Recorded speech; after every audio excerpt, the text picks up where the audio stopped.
Hi friends, ಎಲ್ಲರಿಗೂ ನಮಸ್ತೆ. I hope ನೀವೆಲ್ಲರೂ ತುಂಬ ಚೆನ್ನಾಗಿದ್ದೀರಾ ಅಂತ ನಾನು ಭಾವಿಸ್ತೀನಿ.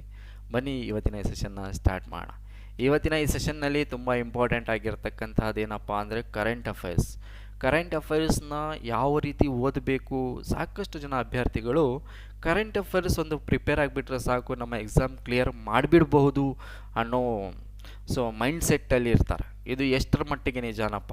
ಒಂದೊಂದು ಸರಿ ಕರೆಂಟ್ ಅಫೇರ್ಸ್ನ 20 ಕೇಳ್ತಾನೆ, 25 ಕೇಳ್ತಾನೆ. ಕೆಲವೊಂದು ಎಕ್ಸಾಮ್ಸ್ನಲ್ಲಿ 5 ರಿಂದ 6 ಮಾತ್ರ ಕರೆಂಟ್ ಅಫೇರ್ಸ್ ಕೇಳಿರೋ ಉದಾಹರಣೆಗಳಿದೆ. ನೋಡಿ, ಯಾವುದೇ ಒಂದು ಎಕ್ಸಾಮ್ನ ನಾವು ಕ್ರ್ಯಾಕ್ ಮಾಡಬೇಕಂದ್ರೆ ಪ್ರತಿಯೊಂದು ಸಬ್ಜೆಕ್ಟ್ಗೂ ಸೇಮ್ ಇಂಪಾರ್ಟೆನ್ಸ್ನ ಕೊಡ್ತಾ ಬರಬೇಕು. ಅರ್ಥ ಆಯ್ತಾ? ಆಗಲೇ ಒಂದು ಎಕ್ಸಾಮ್ನ ಕ್ಲಿಯರ್ ಮಾಡ್ಕೊಳ್ಳಿಕ್ಕೆ ಸಾಧ್ಯ ಆಗುತ್ತೆ. ಹಾಗಾದರೆ ನಾವು ಕರೆಂಟ್ ಅಫೇರ್ಸ್ನ ಯಾವ ರೀತಿ ಸ್ಟಡಿ ಮಾಡಬಹುದು ಅಂತ ನಾವು ನೋಡಿದ್ರೆ, ಇದನ್ನು ಯಾವ ಬೇಸಿಸ್ ಮೇಲೆ ಹೇಳ್ತಾ ಇದ್ದೀವಿ ಅಂದರೆ, ಲಾಸ್ಟ್ ಆಗಿರ್ತಕ್ಕಂಥ PS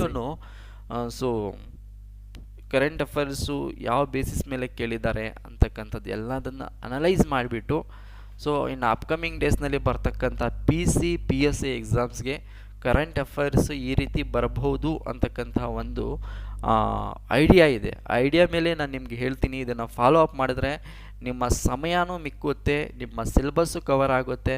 ಅರ್ಥ ಆಯ್ತಾ? ಅತ್ಯಂತ ಕಡಿಮೆ ಕಂಟೆಂಟ್ನಲ್ಲಿ ಅತ್ಯಂತ ಎಫೆಕ್ಟಿವ್ ಆಗಿರ್ತಕ್ಕಂತಹ ಪ್ರಿಪ್ರೇಷನ್ ನಡೆಸ್ಬೋದು, ಜೊತೆಗೆ ಮಲ್ಟಿಪಲ್ ರಿವಿಷನ್ ಸಮೇತ ಮಾಡ್ಕೋಬೋದು. ಆ ಉದ್ದೇಶದಿಂದ ಇದರ ಎಫಿಷಿಯನ್ಸಿ ತುಂಬಾ ಇದಿರುತ್ತೆ. ನಾವು ಡಿಸ್ಕಸ್ ಮಾಡ್ತಾ ಇದ್ದೀವಿ ಅಂದರೆ ಯಾವುದಾದ್ರೂ ಒಂದು ಟಾಪಿಕ್, ಅದರ ಎಫಿಷಿಯನ್ಸಿ ತುಂಬಾ ಇರುತ್ತೆ. ಅರ್ಥ ಆಯ್ತಾ? ಹಾಗಾದರೆ ನಾನು ಕರೆಂಟ್ ಅಫೇರ್ಸ್ನ 3 ಪಾರ್ಟ್ಸಲ್ಲಿ ಡಿವೈಡ್ ಮಾಡಿದ್ದೀನಿ. ಆ 3 ಪಾರ್ಟ್ಸ್ ಯಾವುದಪ್ಪ ಅಂತ ಹೇಳೋದಾದರೆ ನೋಡಿ, ಪ್ರಚಲಿತ ಘಟನೆಗಳು.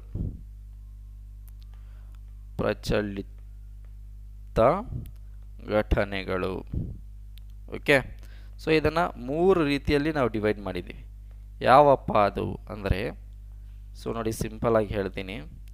ಯಾವುದಪ್ಪ ಅದು ಅಂದರೆ, first category wise current affairs. Category wise ಅಂತ. ಸಿ ಅಂದರೆ ಕರೆಂಟ್ ಅಫೇರ್ಸ್. ಓಕೆ, ನೆಕ್ಸ್ಟ್ ನೋಡಿ ಬರ್ನಿಂಗ್ ಇಶ್ಯೂಸ್.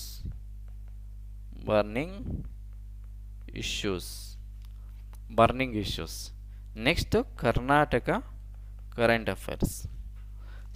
ಈ ರೀತಿ ನಾವು ಇದನ್ನು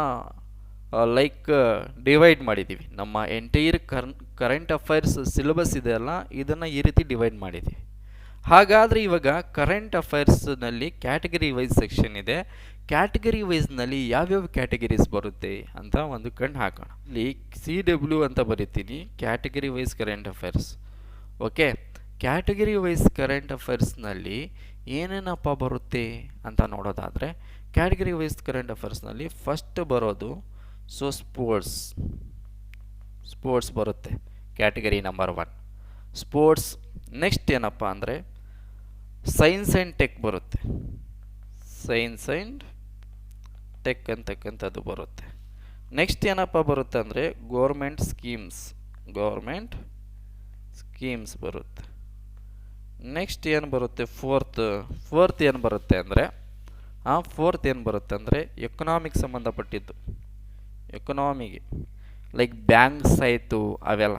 ಓಕೆ, ನೆಕ್ಸ್ಟ್ 5th ಏನಪ್ಪ ಬರುತ್ತೆ ಅಂದರೆ ಡಿಫೆನ್ಸ್ ಬರುತ್ತೆ. 6th ಏನಪ್ಪ ಬರುತ್ತೆ ಅಂದರೆ ರಿಪೋರ್ಟ್ಸು ಮತ್ತು ಇಂಡಿಸೀಸು ಅಂತಕ್ಕಂಥದ್ದು ಬರುತ್ತೆ. 7th ಏನು ಬರುತ್ತೆ ಅಂದರೆ ಎನ್ವಿರಾನ್ಮೆಂಟ್ ಬಗ್ಗೆ ಬರುತ್ತೆ, ಎನ್ವಿರಾನ್ಮೆಂಟ್. 8th ಏನಪ್ಪ ಬರುತ್ತೆ ಅಂದರೆ ಅವಾರ್ಡ್ಸು, ಪ್ರಶಸ್ತಿಗಳು ಅಂತ ಕರಿತೀವಿ ಅಲ್ಲ, ಹಾನರ್ಸು ಆ್ಯಂಡ್ ಪರ್ಸನ್ಸ್ ಇನ್ ನ್ಯೂಸ್ ಅಂತ ಬರುತ್ತೆ. 9 ಏನಂತ ಬರುತ್ತಪ್ಪ ಅಂದರೆ ಇಂಟರ್ನ್ಯಾಷನಲ್ ಕರೆಂಟ್ ಅಫೇರ್ಸ್ ಬರುತ್ತೆ. 10th ಇಂಡಿಯನ್ ಕರೆಂಟ್ ಅಫೇರ್ಸ್ ಅಂತ ಬರುತ್ತೆ. ಇದರಲ್ಲೇ state wise current affairs cover ಆಗುತ್ತೆ. ಅರ್ಥ ಆಯ್ತಾ? 11th ಏನಪ್ಪ ಬರುತ್ತೆ ಅಂದರೆ ಪ್ಲೇಸಸ್ ಇನ್ ನ್ಯೂಸ್ ಬರುತ್ತೆ. ಅರ್ಥ ಆಯ್ತಾ? ಹಾಗಾದರೆ ಟ್ವೆಲ್ತ್ನಲ್ಲಿ ಇಂಪಾರ್ಟೆಂಟ್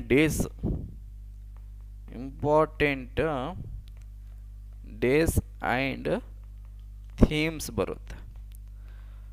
ನೆಕ್ಸ್ಟ್ 13ನೇದು ಏನಪ್ಪ ಅಂದರೆ ಸಮ್ಮಿಟ್ಸ್, ಶೃಂಗಸಭೆಗಳು ಅಂತ ಕರಿತೀವಲ್ಲ, ಸಮ್ಮಿಟ್ಸ್ ಆ್ಯಂಡ್ ಕಾನ್ಫರೆನ್ಸಸ್ ಅಂತ ಬರುತ್ತೆ. 14th ಏನಪ್ಪ ಬರುತ್ತೆ ಅಂದರೆ art and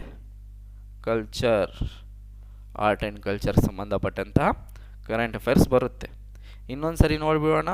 category wise current ಅಫೇರ್ಸ್ನಲ್ಲಿ ಏನೇನು ಬರುತ್ತೆ ಅಂದರೆ ಸ್ಪೋರ್ಟ್ಸ್ ವೈಸ್ ಬರುತ್ತೆ, ಸೈನ್ಸ್ ಆ್ಯಂಡ್ ಟೆಕ್ನಾಲಜಿ ಬಗ್ಗೆ ಬರುತ್ತೆ, ಗೌರ್ಮೆಂಟ್ ಸ್ಕೀಮ್ಸ್ ಬಗ್ಗೆ ಬರುತ್ತೆ, ಎಕನಾಮಿ ಬಗ್ಗೆ ಬರುತ್ತೆ, ಡಿಫೆನ್ಸ್ ಬಗ್ಗೆ ಬರುತ್ತೆ, ರಿಪೋರ್ಟ್ಸ್ ಆ್ಯಂಡ್ ಇಂಡಿಸಿಸ್ ಬಗ್ಗೆ ಬರುತ್ತೆ, ಎನ್ವಿರಾನ್ಮೆಂಟ್ ಬಗ್ಗೆ ಬರುತ್ತೆ, awards, honours, persons in news ಅಂತಕ್ಕಂಥದ್ದು ಬರುತ್ತೆ, ಇಂಟರ್ನ್ಯಾಷನಲ್ ಕರೆಂಟ್ ಅಫೇರ್ಸ್ ಬರುತ್ತೆ, ಇಂಡಿಯನ್ ಕರೆಂಟ್ ಅಫೇರ್ಸು ಅದರಲ್ಲಿ ಪರ್ಟಿಕ್ಯುಲರ್ಗೆ ಸ್ಟೇಟ್ ವೈಸ್ ಕರೆಂಟ್ ಅಫೇರ್ಸ್ ಬರುತ್ತೆ, ಪ್ಲೇಸಸ್ ಇನ್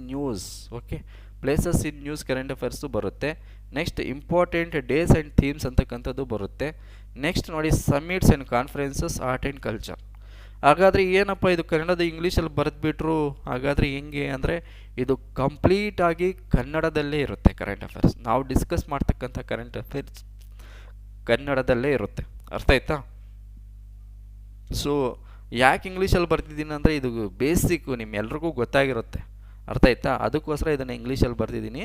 ಬಟ್ ಸೊ ನಾನು ಎಕ್ಸ್ಪ್ಲೇನ್ ಮಾಡುವಾಗ ಪ್ರತಿಯೊಂದನ್ನು ನಾನು ಕನ್ನಡದಲ್ಲೇ ಎಕ್ಸ್ಪ್ಲೇನ್ ಮಾಡ್ತೀನಿ.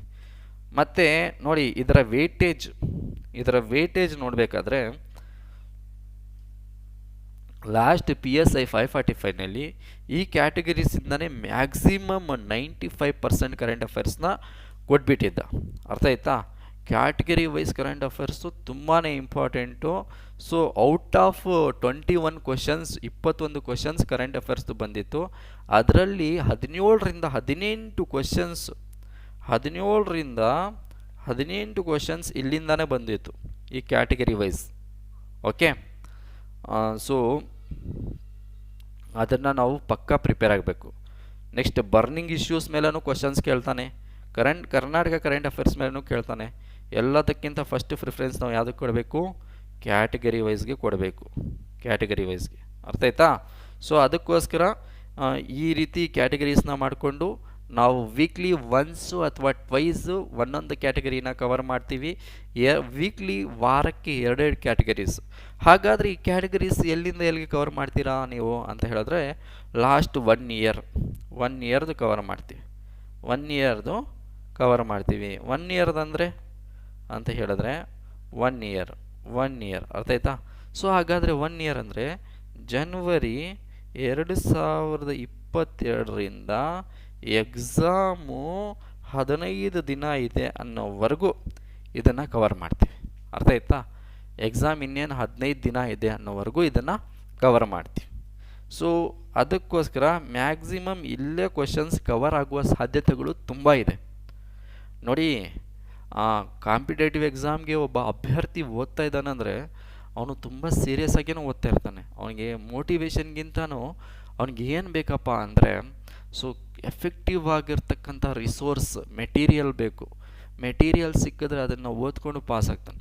ಆ ಕೆಲಸವನ್ನು ನಮ್ಮ ಕಡೆಯಿಂದ ನಾವು ಮ್ಯಾಕ್ಸಿಮಮ್ಮು ಒಂದು ಸೈಂಟಿಫಿಕಲಿ ಟ್ರೆಂಡ್ ಅನಾಲಿಸಿಸ್ ಬೇಸಿಸ್ ಮೇಲೆ ನಾವು ನಿಮಗೆ ಪ್ರೊವೈಡ್ ಮಾಡಲಿಕ್ಕೆ ನಾವು ಟ್ರೈ ಮಾಡ್ತಾಯಿದ್ದೀವಿ. ಅರ್ಥ ಆಯ್ತಾ?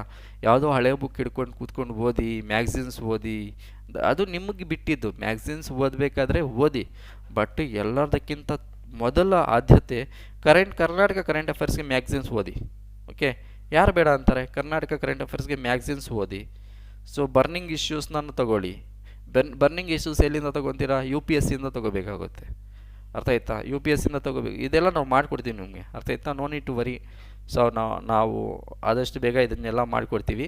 ಅಂದರೆ ಇದು ಸೆಷನ್ ಮಾಡ್ತಕ್ಕಂಥ ಮುಖ್ಯವಾದಂಥ ಉದ್ದೇಶ ಏನಪ್ಪ ಅಂದರೆ ಸೊ ಕರೆಂಟ್ ಅಫೇರ್ಸ್ನ ಯಾವ ರೀತಿ ಓದಬೇಕು ಅಂತಲೇ ಹಲವಾರು ಅಭ್ಯರ್ಥಿಗಳಿಗೆ ಗೊತ್ತಿರಲ್ಲ.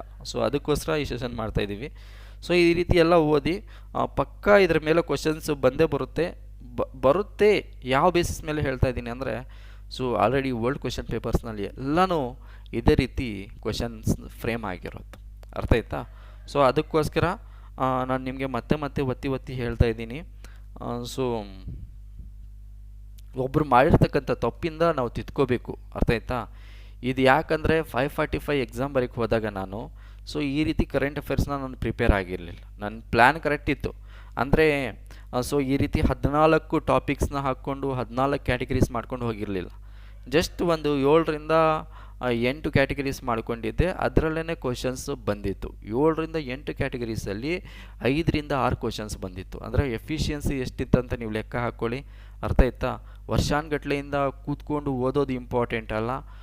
ಸೊ ನಾನು ಇದನ್ನು ಹೇಗೆ ತಿಳ್ಕೊಂಡೆ ಅಂದರೆ, ಎಕ್ಸಾಮ್ ಬರೆದ್ಬಿಟ್ಟು ಬಂದ ನಂತರ ಜಸ್ಟ್ ಒಂದು 2 ದಿನ ತಲೆ ಕೆಟ್ಟೋಗಿತ್ತು ನನಗೆ, ಎಲ್ಲಿಂದ ಬಂತು ಕರೆಂಟ್ ಅಫೇರ್ಸ್ ಅಂತ. ಆಮೇಲೆ ನಿಧಾನಕ್ಕೆ ಇದರ ಬಗ್ಗೆ ಅನಲೈಸ್ ಮಾಡ್ತಾ ಹೋಗ್ತಾ ಇದ್ದಂಗೆ ನನಗೆ ಇದೆಲ್ಲ ಗೊತ್ತಾಗಿದ್ದು, ಅರ್ಥ ಆಯ್ತಾ? ಆ್ಯಕ್ಚುಲಿ ಯಾರೂ ಶೇರ್ ಮಾಡಲ್ಲ ಅವ್ರ ಸ್ಟ್ರಾಟಜಿಸ್ನ.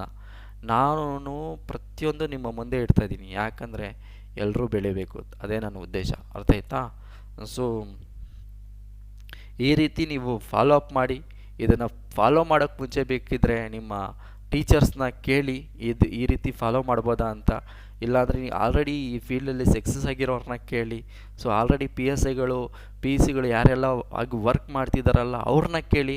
ಅವರು ಓಕೆ ಅಂದರೆ ಮಾತ್ರ ನೀವು ಫಾಲೋ ಆಗಿ, ಇಲ್ಲಾಂದರೆ ಇಟ್ಸ್ ಓಕೆ, ಅರ್ಥ ಆಯ್ತಾ? This is the right way.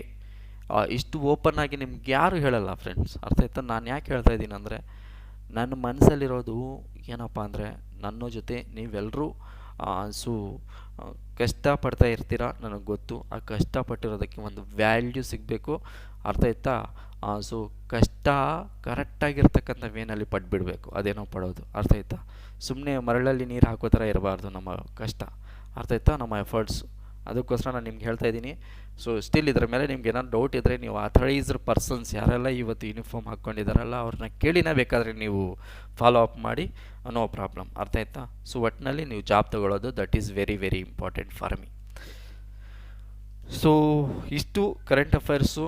ಈ ರೀತಿ ಮಾಡಿಕೊಂಡ್ರೆ ನಿಮಗೆ, ನಾನು ಇದನ್ನೇ ಮಾಡೋದು ಸಮೇತ, ಅರ್ಥ ಆಯ್ತಾ?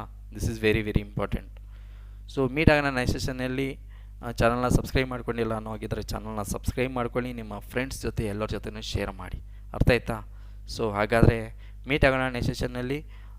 ಸೊ PC ಅದೇ ನಮ್ಮ ಕೋರ್ಸ್ ಇದೆಲ್ಲ 200 ಟಾಪಿಕ್ಸು ಇವತ್ತಿಂದ ಕಂಟಿನ್ಯೂಸ್ ಆಗಿ ಸ್ಟಾರ್ಟ್ ಆಗುತ್ತೆ. ಮತ್ತು ಕ್ವಶನ್ ಪೇಪರ್ ಅನಾಲಿಸಿಸ್ ಇರುತ್ತೆ, ಮೆಂಟಲ್ ಎಬಿಲಿಟಿ ಎಲ್ಲನೂ ಡಿಸ್ಕಸ್ ಮಾಡ್ತಾ ಇರ್ತೀವಿ. ಸೊ ಮೀಟ್ ಆಗೋಣ ನೆಕ್ಸ್ಟ್ ಸೆಷನ್ನಲ್ಲಿ. ಎಲ್ಲಿವರೆಗೂ ಟೇಕ್ ಕೇರ್.